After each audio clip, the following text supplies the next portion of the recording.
I'm 680 News senior business editor Mike Eppel. We saw a quick reversal of fortune in the energy market today after that near record-breaking 15% spike in the price for oil Monday as the market reacted to those drone strikes on the Saudi Arabian oil production infrastructure. Well, the report today, according to sources within Saudi Arabia, that those production facilities could be back up and running at least 70% output in the next 2 to 3 weeks rather than a matter of months. So there was a reassessment on the state of the oil industry globally today, indicating that the demand is fairly weak right now. There is a lot of oil in the pipeline system, including record-breaking daily output out of the U.S.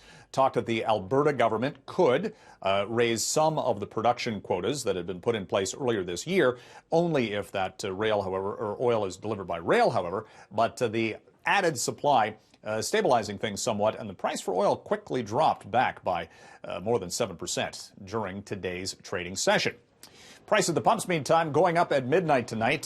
Enpro International, Roger McKnight, the chief market watcher there, saying that the price will rise by 4 cents per liter to just below $1.21, peak price here in the GTA. Well, it looks like General Motors could be digging in for a fairly lengthy work stoppage at its U.S. operations after the United Auto Workers Union walked off the job early Monday morning, shutting down over 50 plants, General Motors production facilities and parts plants nationwide. More than almost 50,000 people off the job.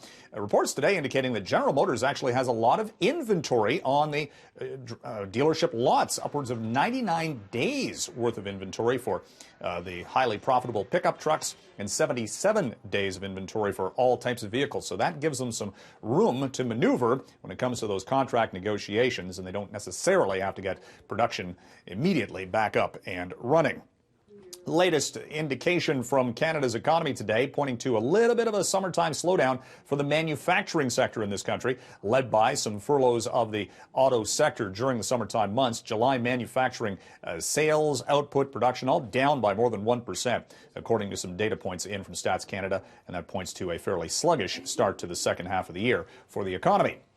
The economy front and center tomorrow, when we'll get a decision on interest rates by the U.S. Federal Reserve. The Fed is expected to cut rates for a second meeting in a row by 0.25%. Today, even with that falling price for oil and retreat for energy stocks, we did see another record high for the Toronto Stock Exchange today, fourth day in a row. The Bay Street benchmark set some records. From the 680 newsroom, I'm Mike Eppel for City News.